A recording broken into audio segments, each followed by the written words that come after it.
Welcome to our channel.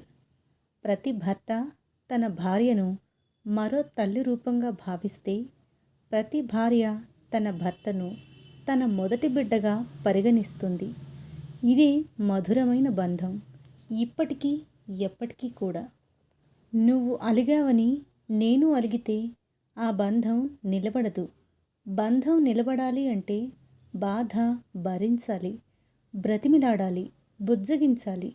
అప్పుడే ఆ బంధం శాశ్వతంగా నిలుస్తుంది. తన భర్త ఆదాయం, ఖర్చులను గమనిస్తూ తనకు సంబంధించిన ఖర్చులను తగ్గించుకునే భార్య నిజంగా ఒక వరమే. జన్మనిచ్చిన వారు చివరి వరకు తోడు రాలేరు. తోబుట్టువులు, ప్రేమలు ఇంతవరకే శాశ్వతం. మిత్రులు ఆపదాస్తం అవుతారేమో కానీ అన్నీ కాలేరు. సంతానం మన ముసలితనం వరకే ప్రయాణం. సమాజం వెక్కిరింపుల వరకే. చివరి వరకు చితిమంటలలో కూడా నీకు తోడుగా నిలిచేది నిజమైన దాంపత్యం. దేవుడు మనుషుల్లో ఉండలేడు కాబట్టి తల్లినిచ్చాడు. ఆ తల్లి సదా కొడుకుతో ఉండలేదు కాబట్టి భార్యనిచ్చాడు. ఆ భార్య తన ప్రేమతో భర్త మనసులో నిలిచిపోతే, అనగా దేవుడిలోని దైవత్వం, తల్లిలోని దూతృత్వం, ప్రేమలోని అమరత్వం భార్యలో చూసుకోవచ్చు అని అర్థం. ఏనాడైతే భార్య భర్త కోసం కాకుండా తను తెచ్చే అశాశ్వతాల కోసం ఎదురుచూస్తుందో, అప్పటి నుండే భార్య భర్తను బాధ్యతగా కాకుండా భారంగా భావించే ఆస్కారం ఉంది. జీవితంలో కష్టాలు, సుఖాలు వస్తూ పోతూ ఉంటాయి. మనతో 7 అడుగులు వేసిన భార్య మాత్రం జీవితాంతం తోడుంటుంది. ఎటువంటి పరిస్థితిలోనైనా.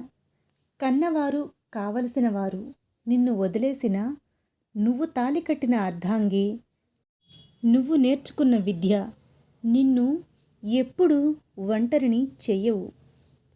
నాకు ఏదైనా సమస్య వస్తే ముందు గుర్తు వచ్చేది నువ్వే అని నీకు చెబుతున్నారు అంటే, నువ్వు సమస్యని తీరుస్తావని కాదు, నీకు చెబితే నాకు మనశ్శాంతిగా ఉంటుంది అని.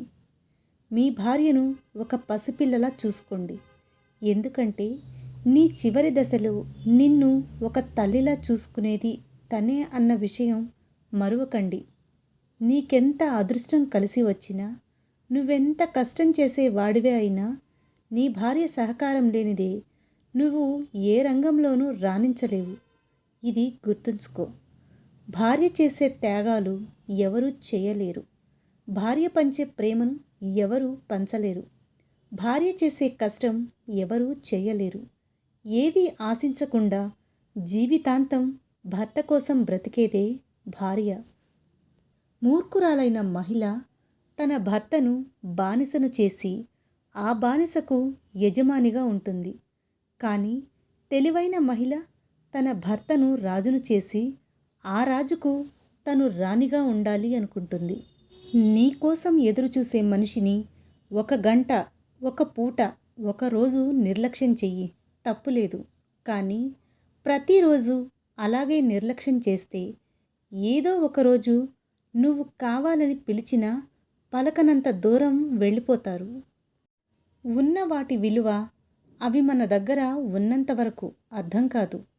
ఒకసారి అవి చేజారిన తర్వాత అర్థమైనా ఏమీ చేయలేము. అది కాలమైనా, స్నేహితులైనా, బంధువులైనా, చివరికి వస్తువులైనా సరే. బంధం అన్నది అందమైన పుస్తకం లాంటిది. పొరపాటు అనేది అందులో ఒక పేజీ మాత్రమే. ఆ ఒక్క పొరపాటు జరిగితే సవరించాలి కానీ మొత్తం పుస్తకాన్ని చించివేయకూడదు కదా. మన అనుకున్న వారి దగ్గర మన విలువ తగ్గినప్పుడు మౌనంగా దూరం అవ్వడమే మంచిది. ఎందుకంటే ఏ బంధమైనా మన అని మనం మాత్రమే అనుకుంటే సరిపోదు. ఎదుటి వాళ్ళు కూడా మన అనుకున్నప్పుడే ఆ బంధం బలంగా ఉంటుంది. పడిపోతే పగిలిపోయే ఫోన్కే ఎంతో విలువ ఇస్తున్నాం.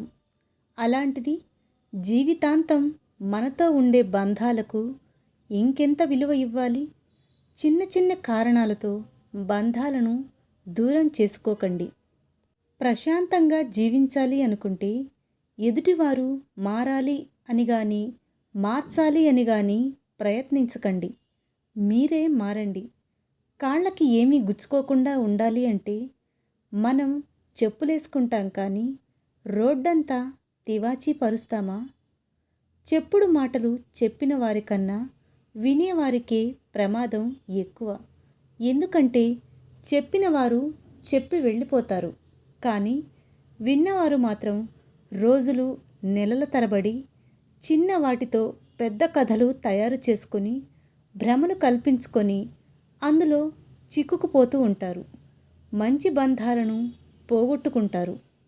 నిజంగా ప్రేమించే వారెవరైనా ప్రపంచంలోకెల్లా అందమైన వారిని కావాలనుకోరు. తన కోసం ప్రపంచాన్ని అందంగా మార్చగల వారిని కోరుకుంటారు. వాదన నీకు తాత్కాలిక గెలుపునివ్వచ్చేమో, కానీ వారు నీకు జీవితకాలం దూరమవుతారు. ఓర్పు నీకు తాత్కాలిక ఓటమిని ఇవ్వచ్చేమో, కానీ శాశ్వత సంబంధాలను ఏర్పరచగలదు. ఇది బాగా గుర్తుపెట్టుకో. ఈ లోకం ఎప్పుడైనా సరే మంచివాణ్ణి ఎప్పుడూ మంచివాడు అని అనదు. మంచివాడిగా నటించేవాడిని మాత్రమే వీడు చాలా మంచివాడు అని అంటుంది. మంచితనాన్ని గుర్తించే మంచితనం చాలామందికి ఉండదు. ఎదురు దెబ్బ తగిలినప్పుడు తొందరపడకు. కాసేపు ఆగి ఆలోచించు. జీవితం నీకేదో నేర్పడానికి ప్రయత్నిస్తుందని గ్రహించు. ఈ వీడియోస్ కనుక మీకు నచ్చినట్లయితే నా ఛానల్ని సబ్స్క్రైబ్ చేసి నన్ను ఎంకరేజ్ చేయండి. ధన్యవాదాలు.